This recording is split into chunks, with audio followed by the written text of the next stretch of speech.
In a quiet village in northern India, a 4-year-old boy woke up screaming. "They killed me," he cried. "I was shot in the head." His parents froze. He wasn't talking about a nightmare. He was talking about his murder in a life he hadn't lived.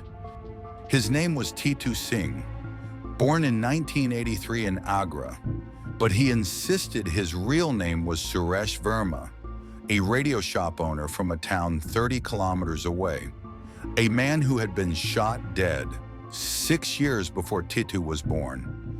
Titu described Suresh's house in detail: the red gate, the mango tree, the neighbor with a limp. He named Suresh's wife, Uma, his 2 sons, Rajesh and Mukesh, and the exact spot on his forehead where the bullet entered, a birthmark in the shape of a bullet wound. His parents dismissed it at first. Kids imagine things. But Titu wouldn't stop. He begged to go home. He drew maps of streets he'd never seen. He recognized Suresh's mother on TV and called her Ma. This wasn't imagination. This was memory. Word spread. Reporters came. Psychologists. Skeptics. Then, a letter arrived from Agra, from Uma Verma, Suresh's widow. "My husband was shot in the head," she wrote, "and he had a birthmark, exactly where Titu says." The impossible was about to become undeniable. In 1987, Titu's family made the journey, 30 kilometers, 1 bus, 1 mission, to find the house Titu described. He led them through alleys he'd never walked, past shops he'd never seen, until he stopped in front of a red gate. "This is my home," he said. The door opened. Uma Verma stood frozen. Titu ran to her. "Ma, you cut your hair!" She hadn't told anyone. He pointed to the courtyard. "That's where I kept my radio parts." Under the mango tree was a rusted box, full of old transistors. Titu recognized every room. He showed them the safe behind the calendar, the one only Suresh knew about. Inside, cash, documents, a gun license.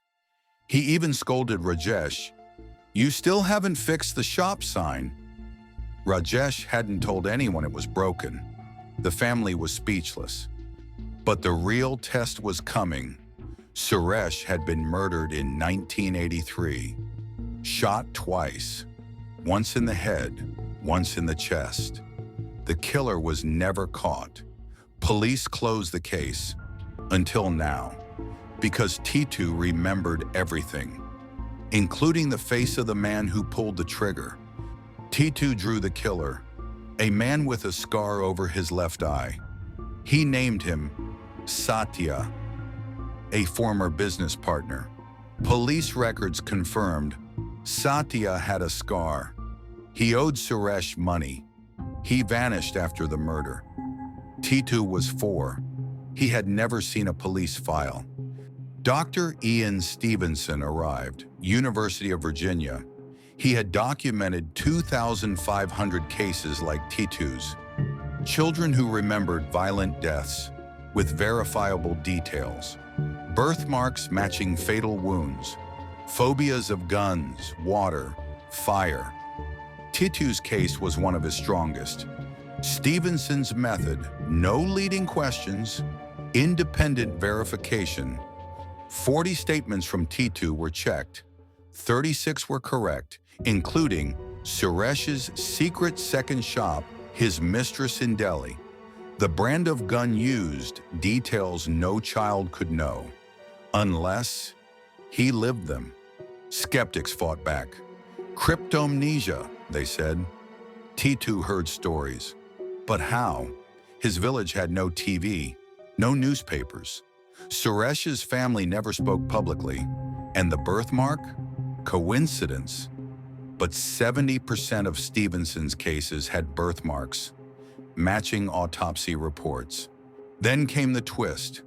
Titu had a second birthmark, on his back, exactly where the exit wound was.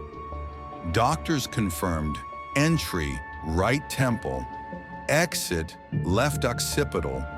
T2's marks aligned perfectly with the bullet's path, a path no 4-year-old could fake. The case made headlines, BBC, The Washington Post. T2 appeared on TV and recognized Suresh's killer in the audience. He pointed, "That's Satya." The man fled. Police reopened the case for the first time in years. Satya was arrested in 1990. He confessed, "I killed Suresh over a debt," he said. "I thought no one would ever know. But someone did. A child who wasn't supposed to exist. A soul who came back to settle the score." Tiddu's memories began to fade. By age 7, he stopped talking about Suresh. He became a normal boy, but Uma kept visiting. She called him my son. He called her Ma. No explanation needed. Some bonds transcend death. The case is archived at the University of Virginia. Case number C-102. One of 7 cases where a child's testimony led to a criminal conviction.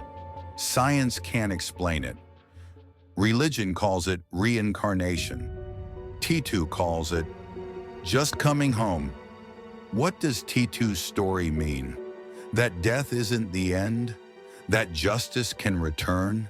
That a child's voice can echo from another life? Or is it all coincidence? 36 verified facts, 2 matching wounds, 1 solved murder. You decide. Today, T2 is a man. He doesn't remember Suresh, but every year on the day Suresh died, he lights a lamp. He doesn't know why. His mother says, "Some things the soul remembers, even when the mind forgets." This is the classified room, where the unexplained meets the undeniable. T2 Singh didn't just remember his past life, he proved it. And in doing so, he closed a case, healed a family, and left us wondering what else comes back